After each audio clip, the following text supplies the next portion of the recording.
नमस्कार दोस्तों, Excel academy पर आप सभी का स्वागत है। साथियों, अगर आपके पास मारुति सुजुकी, टाटा मोटर्स और अशोका लेलैंड की गाड़ियां हैं, तो आप निश्चित रूप से एमआरएफ यानी मद्रास रबर फैक्ट्री कंपनी के ग्राहक हैं, क्योंकि वास्तव में ये तीनों ऑटोमोबाइल कंपनियां अपनी गाड़ियों में एमआरएफ यानी मद्रास रबर फैक्ट्री के टायर का इस्तेमाल करती हैं। दोस्तों, टायर बनाने वाली एक कंपनी जो 30% हिस्सेदारी के साथ मार्केट लीडर है, इस कंपनी की दक्षिण भारत में 8 मैन्युफैक्चरिंग यूनिट्स हैं, 3 तमिलनाडु में, 2 आंध्र प्रदेश में और एक गोवा, पुडुचेरी तथा केरल में। फिलहाल ये कंपनी वाहनों, हवाई जहाज के साथ लड़ाकू विमान सुखोई के लिए भी टायर बनाती है। इसके शेयर्स के दाम 1 लाख रुपए से ऊपर पहुंच गए हैं। ऐसा करने वाली यह भारत की पहली कंपनी है। साथियों, 1993 में जब कंपनी शेयर बाजार में लिस्ट हुई थी, तब इसके शेयर की कीमत मात्र 11 रुपए थी। 30 सालों बाद इसके शेयर्स की कीमत 98,000 रुपए से ऊपर है। यानी अगर कोई 1993 से इस कंपनी में निवेश कर रहा होगा तो उसे 9,109 गुना रिटर्न मिलेगा। इसे लेकर एमआरएफ इन दिनों चर्चा में है। तो आज की इस वीडियो में हम जानेंगे एमआरएफ की पूरी कहानी। चलिए साथियों, शुरू से शुरुआत करते हैं। दोस्तों, 1946 में मद्रास की सड़कों पर घूम घूम कर एक लड़का गुब्बारे बेचा करता था। इस लड़के का नाम था के.एम. मैमन मापिल्लई। तब देश आजाद नहीं हुआ था। मैमन साहब का जन्म केरल के एक ईसाई परिवार में हुआ था। वह कुल 9 भाई बहन थे। इनके पिताजी कारोबारी थे, संपन्न परिवार था, लेकिन कहा जाता है कि त्रावणकोर के राजा आजादी की लड़ाई में शामिल हुए तो उन्होंने मैमन के पिता की संपत्ति जब्त कर ली। इनके पिताजी का कारोबार ठप पड़ गया। इस मुश्किल हालात में मैमन ने 14,000 रुपए लगाकर गुब्बारे बनाने वाली छोटी कंपनी शुरू। मैमन साहब टीन शेड में बनी एक मशीन से गुब्बारे बनाते, उन्हें बैग में भरते और गली गली घूमकर बेचा करते थे। 1949 तक उनकी कंपनी गुब्बारों के अलावा रबर के खिलौने, ग्लव्स और कॉन्ट्रासेप्टिव्स अर्थात कंडोम भी बनाने लगी थी। 1952 में इन्हें पता चला कि एक विदेशी कंपनी पुराने टायर को फिर से इस्तेमाल करने वाली कंपनी को ट्रेड रबर दे रही है।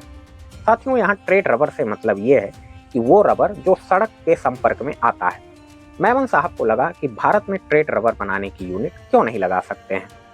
उन्होंने अपनी जमा पूंजी इकट्ठा की और वह ट्रेड रबर के बिजनेस में जा घुसे।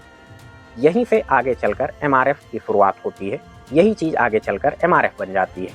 मैमन साहब का बिजनेस चल पड़ा, उनकी कंपनी फेमस हो गई।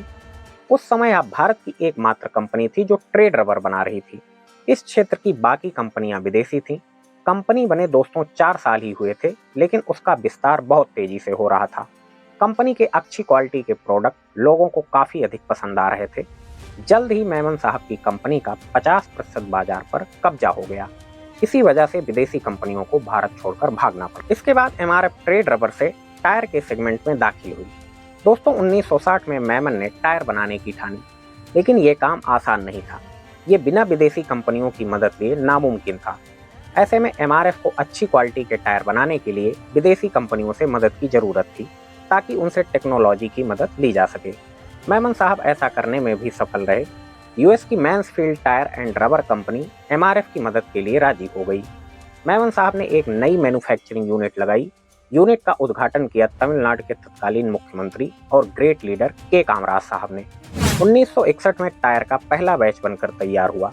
इसी साल एमआरएफ ने मद्रास स्टॉक एक्सचेंज में आईपीओ भी लॉन्च किया। अब अगर आप आईपीओ जानना चाहते हैं तो इस पर हमारी डेडिकेटेड इकोनॉमी की प्लेलिस्ट बनी हुई है। आप वहां से जाकर अपने कॉन्सेप्ट को मजबूत कर सकते हैं। दोस्तों, वापस आते हैं आज की कहानी पर। साथियों, ये पहली भारतीय कंपनी है जिसने अमेरिका में टायर्स एक्सपोर्ट किए। 1967 में एमआरएफ भारत की पहली ऐसी कंपनी बनी जिसने अमेरिका में टायर्स भेजे। वहाँ टायर एक्सपोर्ट करना इसलिए खास रहा है क्योंकि अमेरिका ही वो देश है जहाँ दुनिया में सबसे पहले टायर बनना शुरू हुए थे। 1973 में पहली बार नायलॉन टायर्स की मैन्युफैक्चरिंग शुरू की गई। दरअसल एमआरएफ इससे पहले जिस तकनीक से टायर बना रही थी वह भारतीय सड़कों के लिए माकूल नहीं थी। कंपनी ने भारत की सड़कों के मुताबिक टायर बनाने की तकनीकी में बदलाव किया। 70 के दशक में जब मारुति 800 ने रियायती कीमतों पर कार लॉन्च की तो उसके पहियों की सप्लाई एमआरएफ ने की थी। 1989 में एमआरएफ ने दुनिया की सबसे बड़ी खिलौना बनाने वाली कंपनी हैस्ब्रो के साथ साझेदारी की और फन स्कूल ब्रांड लॉन्च किया। उसी साल कॉन्वेयर बेल्ट बिजनेस में भी कंपनी ने कदम रखा। अब आइए जानते हैं एमआरएफ घर घर का ब्रांड कैसे बन गया, इसको इतनी लोकप्रियता कैसे हासिल हुई। दोस्तों, एमआरएफ को हर घर का ब्रांड बनाने के लिए कंपनी ने मार्केट स्ट्रेटजी पर काम करना शुरू किया। कंपनी ने तब भारत में विज्ञापन जगत का पिता कहे जाने वाले एलिक पदमसी से संपर्क किया। पदमसी साहब इससे पहले बजाज, फेयर एंड हैंडसम जैसी कंपनियों के लिए कार्य कर चुके थे। पदमसी ने एमआरएफ के लिए सीधे ट्रक ड्राइवर से जुड़ने की रणनीति बनाई। उन्होंने तमाम ट्रक ड्राइवर से बातचीत की और बातचीत में ट्रक ड्राइवर्स ने यह सुझाव दिया कि ट्रक का टायर मजबूत और ताकतवर होना चाहिए। इसी फीडबैक के मुताबिक 1964 में पदमसी ने कंपनी के लिए मसल मैन लोगो को तैयार किया। ये लोगो आज भी कंपनी की पहचान है। अब आइए दोस्तों जानते हैं कि स्पोर्ट्स में एमआरएफ की क्या क्या भूमिका रही है। साथियों, एमआरएफ ने खेलों में कई सारे खिलाड़ियों को निखारा है।